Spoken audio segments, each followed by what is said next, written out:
So if you're not aware, I put out XRP escrow update videos every single month, but I'm really disenchanted with this project now, so I think this will be the last of this series. But let's talk about what happened in May. So if we take a look here on CoinMarketCap, the 1 month chart shows that XRP is up just over 13%, but the 7-day chart shows that it's down 3.25%, and over the past day we're down 3.2%. So not really a lot going on with XRP. However, if we head over to YouTube here, and I just punched in XRP today, you'll see a ton of videos like this. You need XRP now because of this. Ignore all FUD. How much XRP do you need to be a millionaire, says the fella from Generational Wealth. And you see we still have knuckleheads that are making videos like this. Just effing hold 1,000 XRP. This is how XRP gets to $10,000. So there's still a lot of snake oil salesmen pumping the YouTube algorithm here, but what I want to discuss is the escrow situation. So if you're not aware, initially Ripple had locked 55 billion XRP into a series of escrows, and every single month, it's typically on the first of the month, they release a total of 1 billion XRP, and they plan to do this for a very long time to come, and any additional XRP left over each month will be placed into a new escrow to release in the first month in which no escrow currently releases. So this next 55 months is actually incorrect. It's going to take about 12, 13, 14 years for Ripple to stop unlocking a tremendous amount of XRP each month and dumping it onto the circulating supply while making bank. And I'm sure a little bit they're marketing with it and doing all these things, but we don't really get transparency over that. And so the only thing I can do is see how much the circulating supply is growing by and how much Ripple actually dumped onto the market this month. Now, how do I go about doing that? Well, basically I would look at the circulating supply. I would make a note of it on the 15th of every month, and then I would see the difference in XRP from the previous month. So we could see that in May, it grew by 284 million XRP. So 284 million were added to the circulating supply.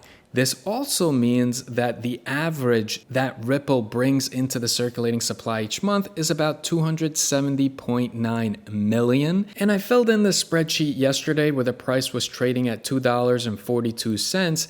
And you could see that if we take the amount of XRP that was introduced in May and we multiply that by the current price, that's equivalent to $687 million. And that is a tremendous amount of wealth that Ripple is unlocking every single month.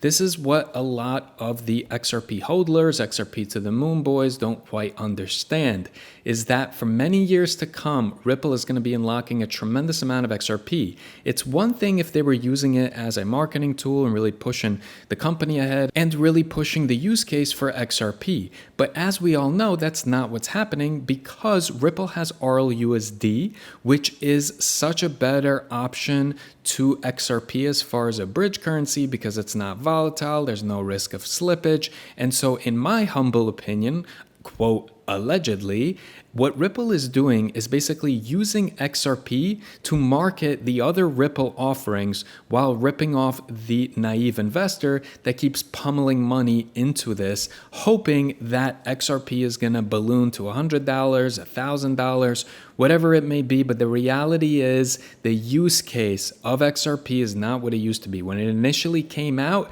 it kind of made sense as a bridge currency. It was a good idea. But then stable coins came out and they rendered XRP obsolete. Ripple is smart enough to know that, and so they went ahead and unleashed RLUSD on the actual XRP ledger that you can use and then basically not have to use XRP.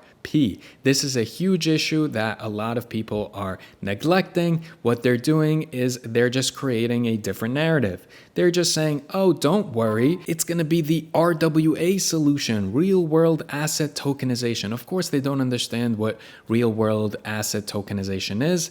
They can't even spell tokenization, but they mention it because it keeps the dopamine hits coming. And obviously, people on YouTube are promoting this type of garbage because it's keeping the ad revenue coming in. With that being said, if I was smart, what I would do is probably also make XRP to the moon videos and make a tremendous amount of ad revenue. I'd probably already have a check mark next to my YouTube channel, but unfortunately, I have to sleep at night. I have mirrors in my home. I have to stare at them and look at myself in the mirror, and I have something called morals, values, and ethics, so I can't do that. All I could do is be real with you. I've made videos about when I would be comfortable potentially going back into XRP, but it's nowhere near these prices. So what I did, if you follow this channel, is I started selling around $3.20. I got butchered for it, but it's out there. Those videos are out there. You can watch them. You can go and read the comment section of everyone blasting me. And then what happened is XRP just kept going down. I finally sold out fully at around $2.40, but the majority of what I sold was around $2.80. And I took those 5-figure profits and I pumped them into SWE and into Chainlink, and I also went ahead and bought some more Bitcoin, and I am in the green on all 3 of those positions. I'm very, very happy with them. I've put out a lot of SWE content. I'll be putting out a lot more Chainlink content. If you're curious on my thoughts on any crypto project, feel free to mention it in the comment section. And if you want me to make this spreadsheet available where I just kept the different months and the circulating supplies during those months, the differences, then I would calculate the average that Ripple is putting out every single month so that we know how long it's going to take for the actual total supply to enter the circulating supply. And also I usually put here an average price and I calculate how much Ripple potentially made if they went ahead and actually sold this on the open market, although that's not what they do. What they do is probably, quote unquote, allegedly, they go ahead and they hand some out to their banking friends, or they try to market a little bit, maybe get someone to say, hey, we're joining this pilot program, and get everyone excited about XRP, especially those that don't quite understand the project and don't understand that at the moment, at least, there is no clear utility for XRP that makes sense long term, and there's a lot of competing options out there, including ones that Ripple made themselves that exist on the XRP ledger. So with that being said, I'm going to tap out of the whole making XRP videos once in a while. I mean, if something insane happens, I'll cover it, but I'm not going to do these monthly escrow updates anymore. So again, if you want me to make the spreadsheet available, just mention it in the comment section, and then maybe you could keep track of all the stats. With that being said, I appreciate all of you for watching this video in its entirety. Hopefully you learned something. And if you would like me to cover anything about any crypto project, I follow a lot of the top ones. I'd be more than happy to do so. Let me know your thoughts in the comments section. See y'all in the next video.